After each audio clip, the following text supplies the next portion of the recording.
Good morning and जय Hind friend.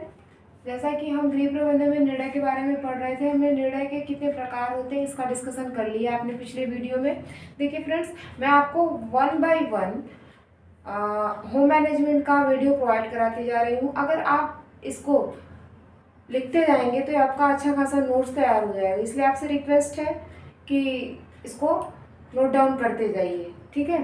Okay, तो आज हम निर्णय प्रक्रिया में निर्णय श्रृंखला के कितने प्रकार होते हैं उसको पढ़ेंगे और कुछ और चीज़ों को पढ़ेंगे। तो पहले क्या है, निर्णय श्रृंखला कितने प्रकार की होती है?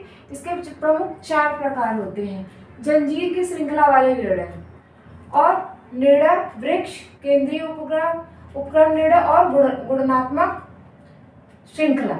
देखिए, जंजीर की श्रृंखला निर्णय कैसे, जैसा कि मैंने पहले बताया कि हम एक निर्णय लेते हैं तो उसके साथ दूसरा निर्णय क्या होता है, जुड़ा हुआ होता है। जैसे मान लीजिए हमारा कोई स्कूल है, ठीक है ना, उसका जो नीचे लेवल का कार्य करता है, जो सफाई करने वाला जो प्यून है, वो टीचर से जुड़ा होता है, टीचर बच्चों से जुड़ी होते हैं और बच्चों का डायरेक्ट प्रबंधन डायरेक्ट किससे, प्रिंसिपल के साथ कांटेक्ट होता है।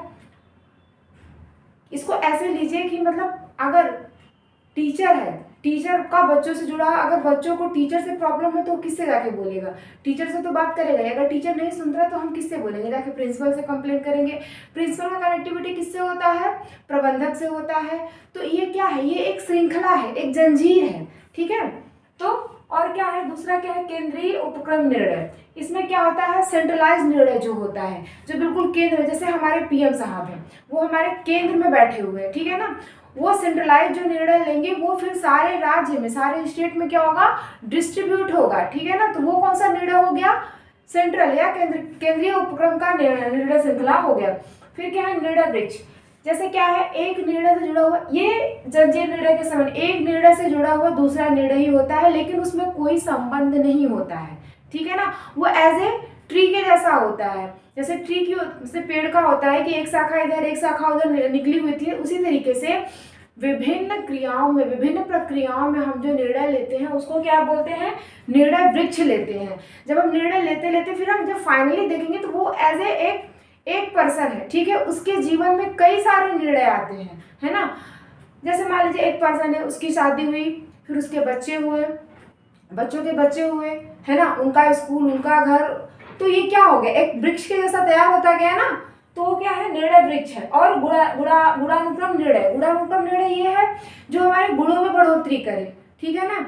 जैसे मान लीजिए कि हमने कोई वॉच खरीदी, है ना, हमने कोई रेफ्रिजरेटर खरीदा, ठीक है ना। अगर हमको उसकी क्वालिटी अच्छी लगे तो उसी कंपनी का हम और कोई दूसरा चीज़ प्रोडक्ट लेंगे जो अच्छा यूज़ हो, अच्छा चले, है ना, जिनकी क्वालिटी अच्छी हो। मतलब उनके गुणों को हम देखेंगे, उनके गुणों पर ध्यान रख के हम निर्णय लेंगे। वो कौन सा हो गया, हमारा गुणानुक्रम निर्णय। मतलब उसके बेस पे हम अगला निर्णय लेंगे, फिर उसके बेस पे अगला निर्णय लेंगे, है ना। उसकी भौतिक क्वालिटी को देखते हुए, जो फिजिकली क्वालिटी है उसको देखते हुए हम जो निर्णय लेंगे उसको क्या बोलेंगे, गुणानुक्रम निर्णय श्रृंखला बोलेंगे, ठीक है फ्रेंड्स। ये हमारा कौन सा निर्णय श्रृंखला है। और जॉन डीवी के अनुसार इन्होंने निर्णय को किस प्रकार से परिभाषित किया है, इन्होंने कौन से क्रम दिए, इन्होंने कितने क्रम दिए हैं, 3 क्रम दिए हुए हैं। पहला क्या है, समस्या क्या है। किसी भी निर्णय को लेते समय हम फर्स्ट ऑफ ऑल ये देखेंगे कि समस्या क्या है, जो भी निर्णय हम ले रहे हैं, है ना। मान लीजिए हम कोई प्रबंधन कर रहे हैं तो सबसे पहले हम क्या देखेंगे कि वहाँ कौन सी समस्या है जो हमारे सामने और उसे हमें सॉल्व करनी है फर्स्ट ऑफ ऑल। देन क्या है, विकल्प क्या है, उस समस्या को सॉल्व करने के लिए हमारे पास कौन से विकल्प हैं, और विभिन्न विकल्पों में से उपयुक्त विकल्प का सिलेक्शन करके कार्य को क्रियान्वित करना क्या है, यही निर्णय है। ये किन्होंने बताया, किसने बताया है, जॉन डीवी ने बताया। समस्या क्या है, विकल्प क्या है और कौन सा विकल्प उत्तम है उस समस्या को सॉल्व करने के लिए। ये जो हम निर्णय लेते हैं अपने प्रबंधन में, ये किसके द्वारा दिया गया है, ये जॉन डीवी के द्वारा दिया गया है फ्रेंड्स। और ये बहुत इंपॉर्टेंट स्टेप पूछ लिया जाता है, अरेंज करने के लिए पूछ लिया जाता है, और ये पूछ लिया जाता है कि किसने दिया है ना। अब क्या है, डीजिंग। देखिए इनकी परिभाषा बहुत नहीं आई है, लेकिन ये आने वाले एग्जाम के लिए आपके लिए इम्पोर्टेंट हो सकते हैं, इसलिए इनको याद जरूर कर लीजिएगा। डीजिंग के अनुसार क्या है, निर्णय क्रिया में सम्मिलित अधिकांश क्रिया क्या है, उपचेतन स्तर पर, मतलब वो हमारे प्रेजेंट में नहीं होती है, ठीक है ना, हमारे अनकॉन्शियस माइंड में वो चलती रहती हैं, है ना, वो पहले से है हमारे माइंड में।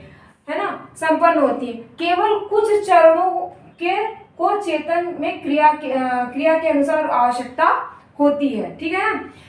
मतलब कुछ ही निर्णय ऐसे होते हैं जो हम अपने प्रेजेंस ऑफ माइंड, मतलब हम तुरंत ले रहे हैं, अपने चेतन मन से ले रहे हैं, ठीक है ना। लेकिन मोस्टली जो निर्णय होता है वो हमारे अनकॉन्शियस माइंड में पहले से फीड होती हैं, ठीक है ना।